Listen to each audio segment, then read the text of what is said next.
Remember when we were kids and wished upon a star? What would it be like if the star had literally come down on the ground and granted everything we desire? It actually happened to someone. Once upon a time, there was a young man named Magnifico who believed there was nothing more important than a wish. Not just any wish, of course. It should be the one that drives your heart, the one that makes you who you are. But the man also understood just how impossible it can be to make that wish come true, and how easily dreams can be destroyed. Therefore, he set out to do something about it. He studied the magic of the world tirelessly and became a mighty sorcerer who was able to protect any wish given to him from harm or ill. The good and the worthy wishes will even get granted. The sorcerer didn't know if the world would want his gift, but he and his loyal wife Amaya found the most perfect island deep in the Mediterranean Sea, and there they built a kingdom called the City of Roses like no other where any family, no matter where they came from, they were welcome, and to their joy people came, settled there from far and wide. They gave their wishes to the king to protect them, and hope that their wishes may get granted one day. One of them is Asha, a 17-year-old girl who really loves all the people of her kingdom. Today is her grandfather Saba's 100th birthday. Coincidentally, the King Magnifico called a wish ceremony today, and Asha believes that Saba is going to be that lucky man whose wish will be granted. Asha's mother asks her help in making a birthday cake,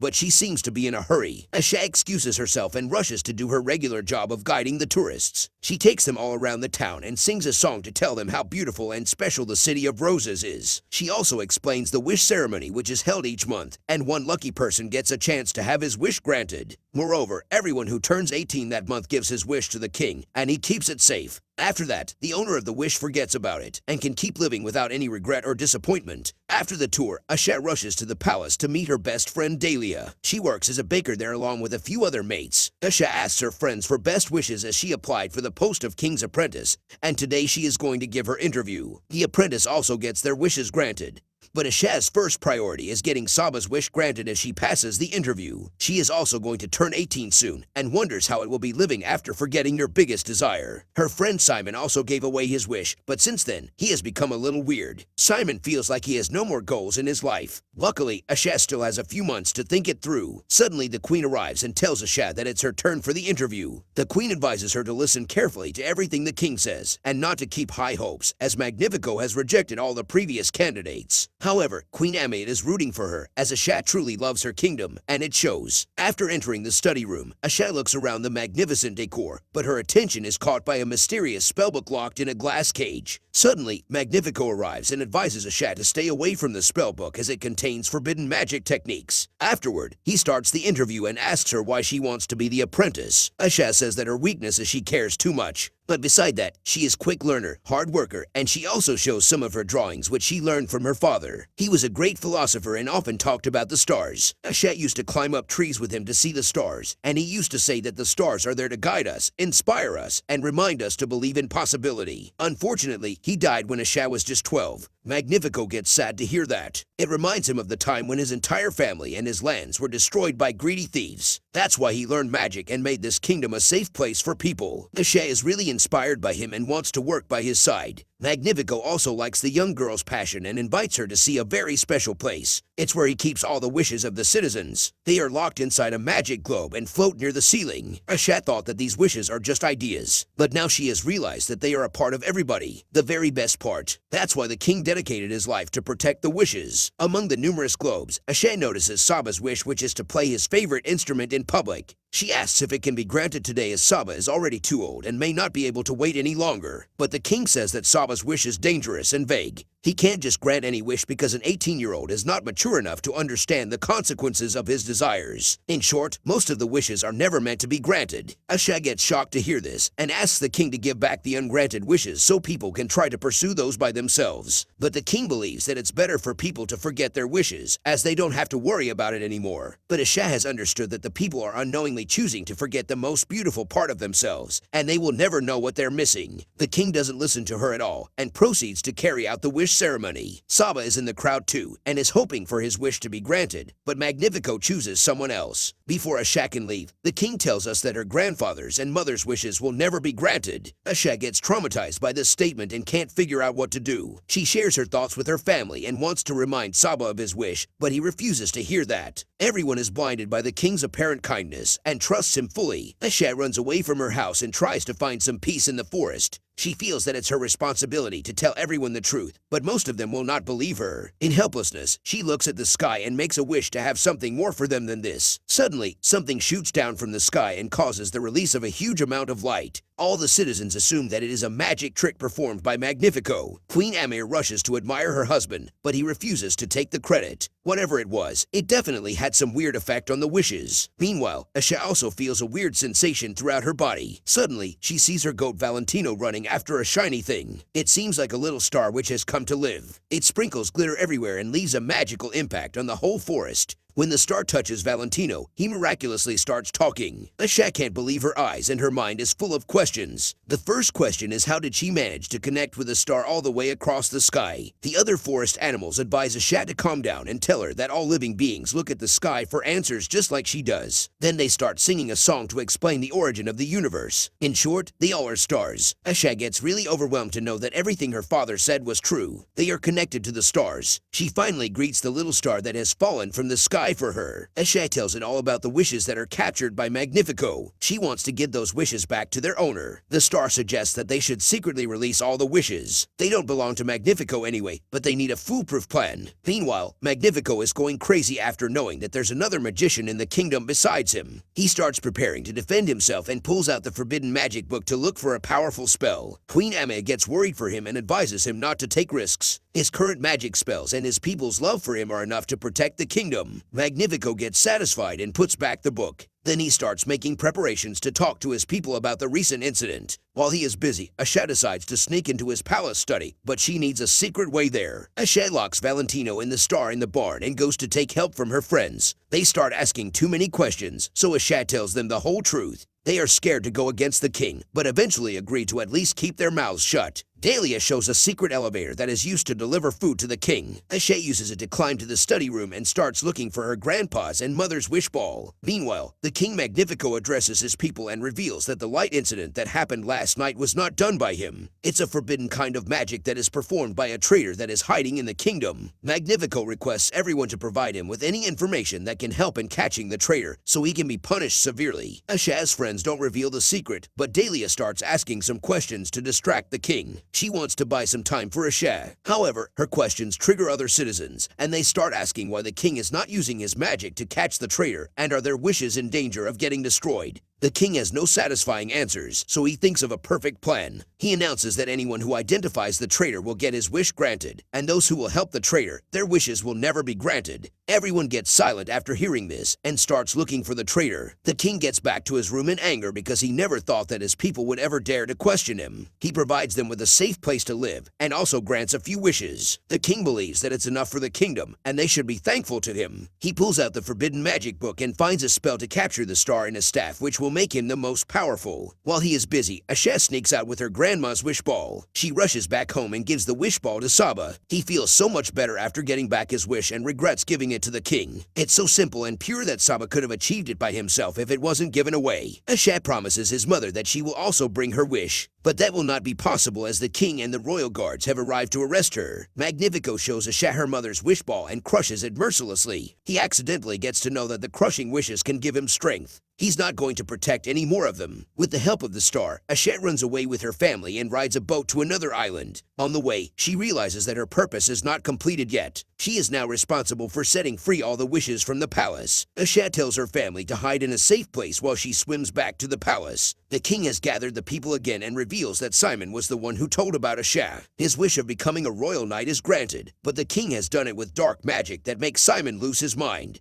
He has just become a slave to the king. Asha doesn't have time to get sad over her friend deceiving her as she needs to save the kingdom. She uses a talking rat to send a message to the queen and requests her help. Afterwards, she goes to meet her friends and all of them agree to help her once again. The queen reaches there too and confesses that she was blinded by Magnifico's love. He is actually a selfish man who doesn't think about anyone else except himself. The queen tells the king that Asha is spotted in the forest, so the king immediately rushes there. In the meantime, the queen and Asha's friends pull down the ceiling to release the wish ball. After getting in the middle of the forest, Asha realizes that the king after her was actually Simon disguised by magic. while the real king is at the palace. He uses his dark magic to capture all the wish balls in the poor little star. He is no more afraid to show his true face in the public and ties all the citizens to the ground. Asha rushes to stop him, but she can't fight against the powerful dark magic. With her last bit of strength, she sings the same song she sang while making the wish upon a star. All the citizens sing along with him and their unity creates a magical impact. The star breaks out of the staff and traps the evil king inside it. All the wish balls are free and they return to their owners. The queen takes over the kingdom and helps people pursue their wishes by themselves. The star has to go back now, but wants to give a special gift to Asha for her hard work. It's a magic stick that can be used to grant people's wishes. Not all wishes are supposed to be fulfilled, but we still keep wishing because that's what keeps us alive